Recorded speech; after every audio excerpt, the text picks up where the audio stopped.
Now at 5, after a record-setting year of homicide, city leaders share what hurt their many crime-fighting efforts in 2020 and what's on the agenda in 2021 to make Indianapolis a less violent city. New information tonight. If you were wondering where the vice president is headed once his term in Washington ends, we now know what Mike Pence plans to do once he touches down in Indiana. Bringing more women into racing, that is one goal of the newest team added to this year's Indy 500. We'll show you how their plans are coming together. From the station working for you, this is WRTV News at 5, streaming now. Good evening to you here at 5 o'clock. By this time tomorrow, Joe Biden will be about 5 hours into his presidency. He is taking office at a time of national crisis. Biden is expected to emphasize themes of unity and recovery in his inaugural address. And late this afternoon, President Trump issued his own speech, a farewell address, as law enforcement insist Inauguration Day will be peaceful in a heavily fortified Washington, D.C. ABC's Alex Brachet reports. An emotional Joe Biden thanking his supporters in Delaware before heading to Washington, D.C. this afternoon. It's the last time he'll leave his home in Wilmington as president-elect. Excuse the emotion, but when I die, Delaware will be written on my heart. But less than 24 hours before his inauguration, security experts' biggest fears are now coming true. A defense official confirms their vetting found 2 Army National Guard members assigned to Joe Biden's inauguration have ties to far-right groups. Both have been removed from inauguration security and are now under investigation. 10 more National Guard members also taken off the line for other reasons. These are vetting efforts that identify any questionable behavior in the past or any potential link to questionable behavior not just related to extremism. Before that news, a law enforcement bulletin raised concerns that right-wing extremists might try to pose as law enforcement and military to infiltrate security at the event. Washington, D.C. is already on high alert after the January 6th siege of the Capitol. 21,500 armed National Guard now on duty, razor wire, barricades, and checkpoints everywhere. And this afternoon, President Trump releasing a video of his farewell address. This week, we inaugurate a new administration and pray for its success in keeping America safe and prosperous. Today, in what could be his last floor speech as Majority Leader, Senator Mitch McConnell placed blame for the attack on President Trump. The mob was fed lies. They were provoked by the president and other powerful people. Noticeably absent from tomorrow's inauguration will be the Trumps. The president is avoiding it, instead holding his own send-off at Joint Base Andrews. Neither he nor First Lady Melania have invited the Bidens to the White House before the inauguration. It was a courtesy extended to the Trumps by the Obamas. Alex Brachet, ABC News, Capitol Hill. ABC News and WRTV will provide live inauguration coverage all day tomorrow, starting with Good Morning America at 7 a.m. It will include all the major events of the day, including the swearing-in ceremony, visit to Arlington Cemetery, the inaugural military and virtual parade, and the inaugural address. And speaking of the virtual parade, Indiana will once again be represented by the horse teams from Culver Academies in Marshall County in northern Indiana. Culver submitted a video of the 48 troopers and 22 equestrians in parade formation last week and were notified Monday they made the cut. This will be the Culver Academy's 18th appearance in the inauguration parade. After the inauguration, we now know one of the first places Vice President Mike Pence will go after leaving office. Back home to Indiana. Tomorrow afternoon, he and his wife will travel to his hometown of Columbus, where they will thank friends and longtime supporters. Look for coverage tomorrow on the news at 5. In less than 2 hours, Indiana Governor Eric Holcomb will deliver the annual State of the State address. And instead of speaking to a crowd at State House, the speech will be given virtually. Governor Holcomb had been planning to deliver the speech before a small audience at the State House, keeping COVID-19 precautions in mind. But that was called off when he announced the closure of the State House because of possible protests around the country related to the inauguration.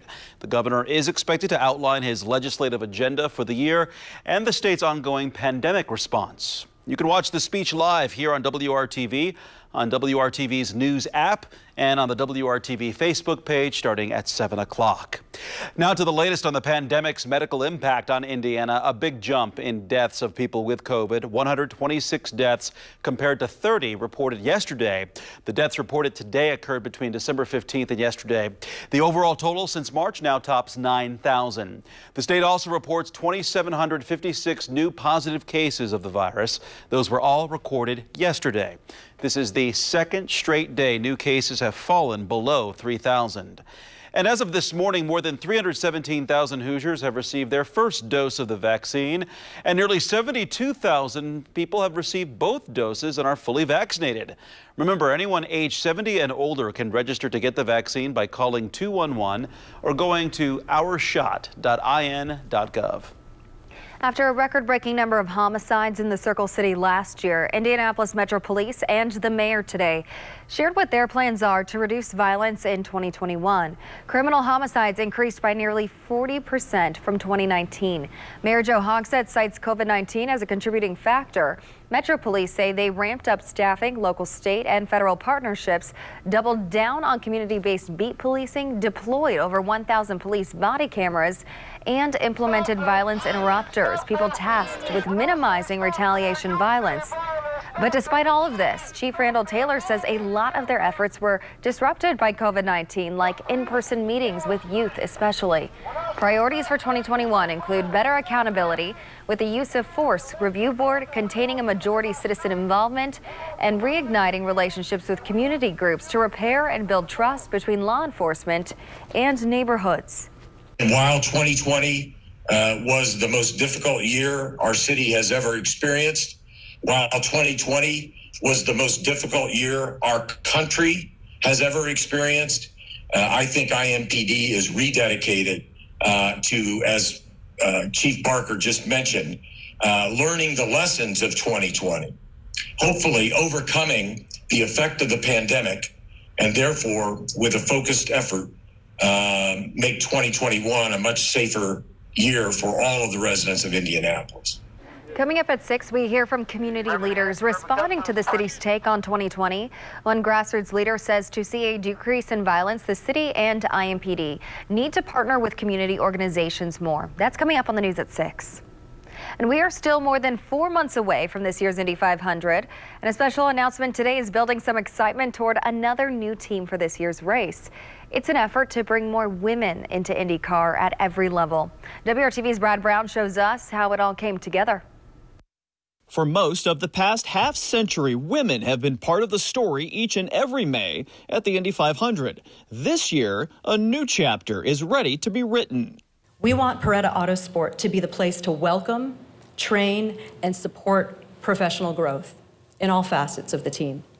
Eventually, we hope it'll be a team of women running the car, and that can and will inspire others. Beth Peretta is the owner of Peretta Autosport. Decades of experience as an executive and team director. She's putting together a team built around women at every level, from the paddock to pit lane to the starting grid. All of it part of IMS's Race for Equality and Change program. We will strive to incorporate more women into the team. I've always believed that with aptitude, interest, and the right attitude, the rest can be learned. When we're talking about not just walking it, but actually walking what we talk, living what we preach, and creating an opportunity for people to actually be able to see something and know that they can be it. The new team will have a partnership with Team Penske providing technical support. Chevrolet engines will power the number 16 car.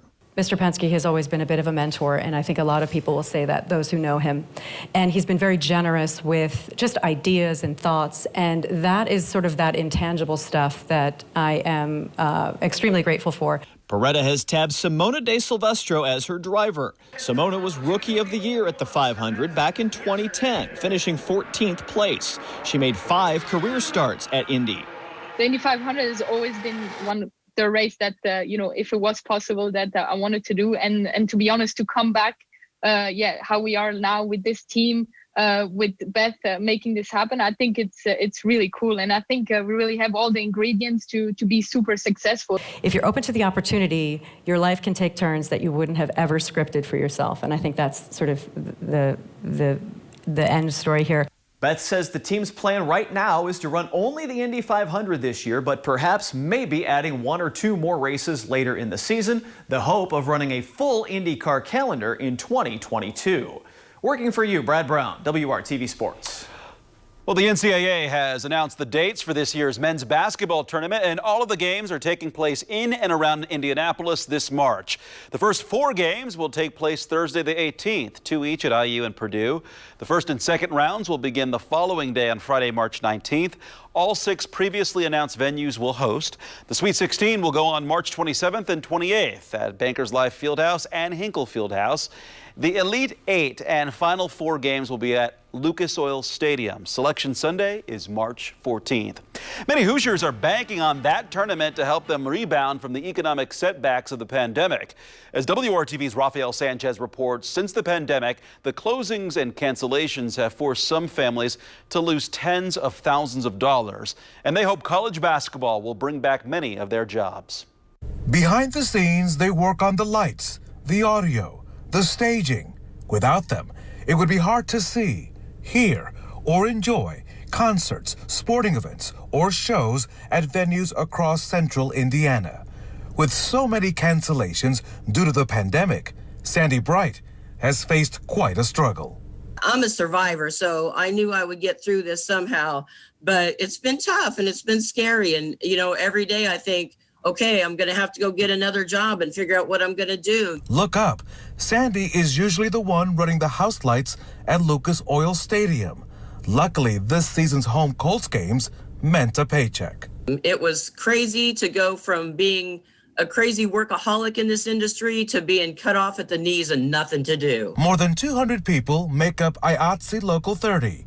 The International Alliance of Theatrical and Stage Employees are counting on March Madness to be the event that sparks a return of their jobs. To some people, it's just a basketball game. To you, what is it?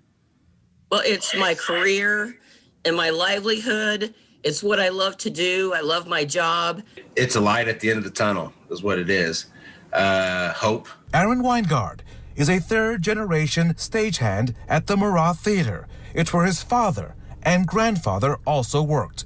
He says most of his fellow craftsmen and craftswomen lost 80% of their salaries, which on average is more than $50,000. They've gone from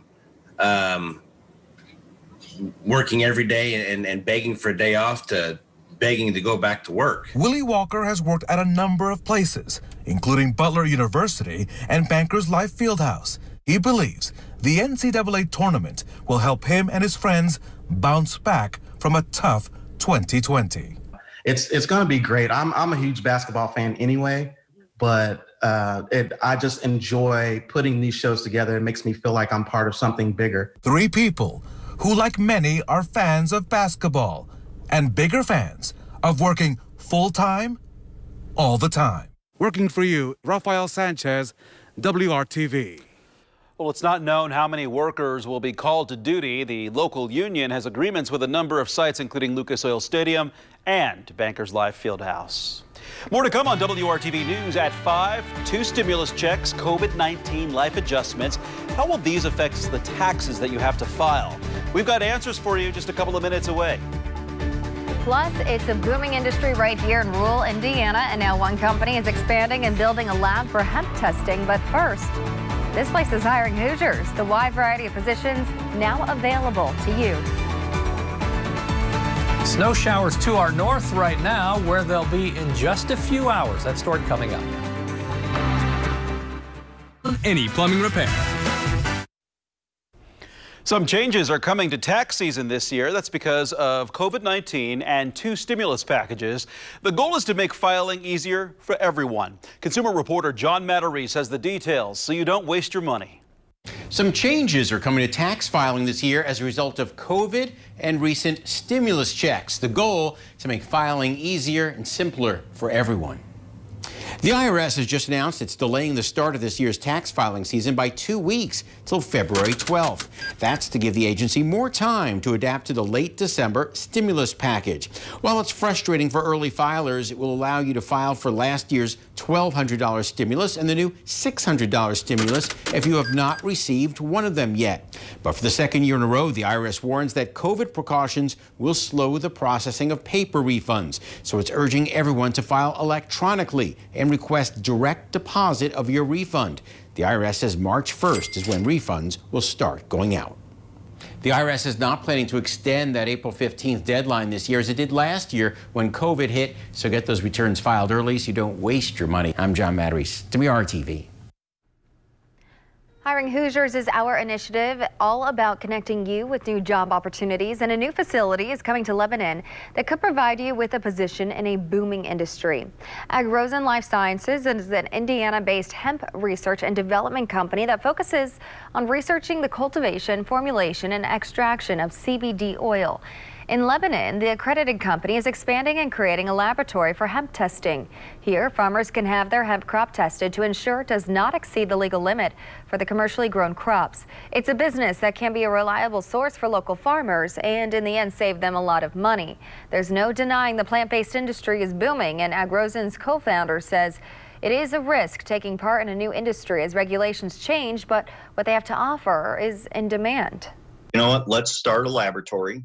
Let's try to help the hemp farmers develop compliant crops, keep an eye on their crops instead of right at the end, they have Purdue come out and test it or OIC office test it, and it's either you pass or fail. And there was no real process on how to monitor the crops once they enter a flowering stage.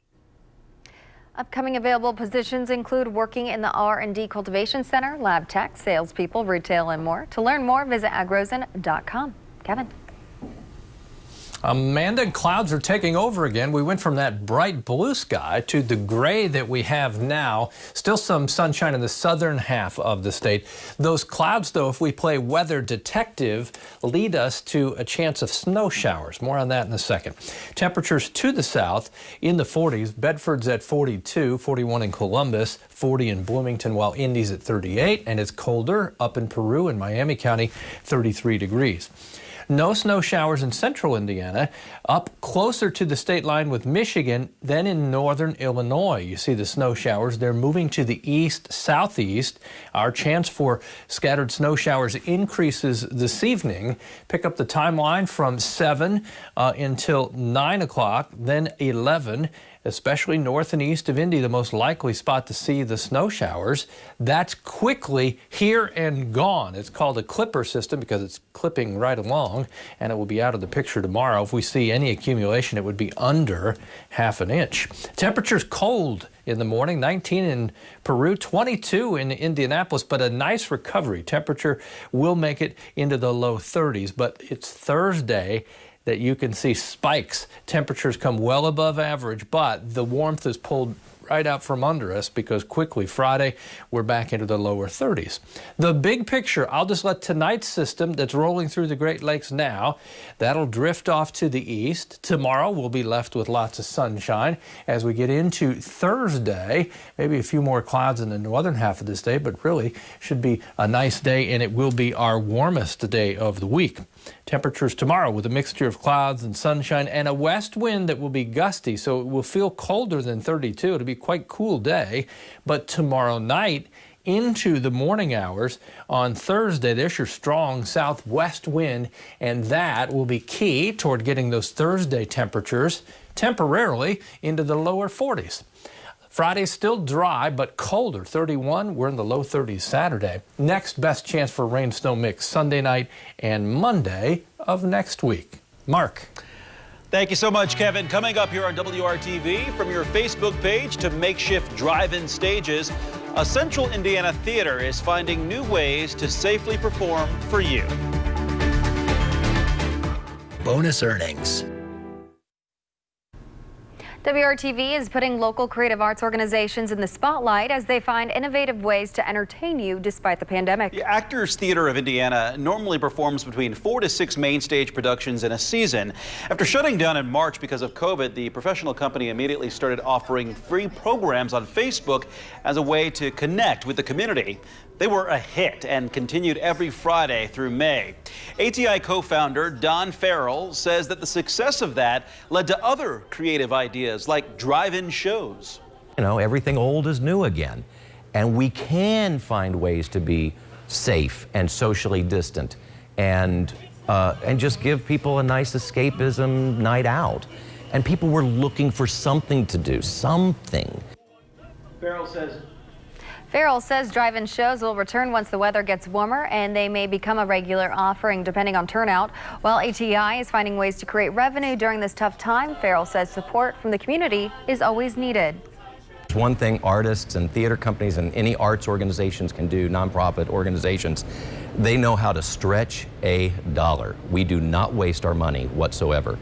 We don't have a big safe in the back with tons of cash. Even though we're located in Carmel, Indiana, and the perception may be that is not the case. We are going many times, sometimes without pay, just to kind of keep the lights on and be able to pay everybody else's bills or get the paychecks out. One way you can lend your support is by streaming the ATI production of Alabama Story. The 2019 performance was recorded for archiving purposes. Now it's getting new life as a pay-per-view show online now through February 14th. To learn more about Alabama Story and Actors Theater of Indiana, go to WRTV.com and click on this story. A critical shortage of nurses at VA hospitals across the nation, including here in Indianapolis. All new at 6, WRTV Investigates finds out how this is impacting patients. And still ahead on the news at 5:30, eye doctors are pretty busy these days. What you need to know to help protect your child's eyes from all the extra screen time.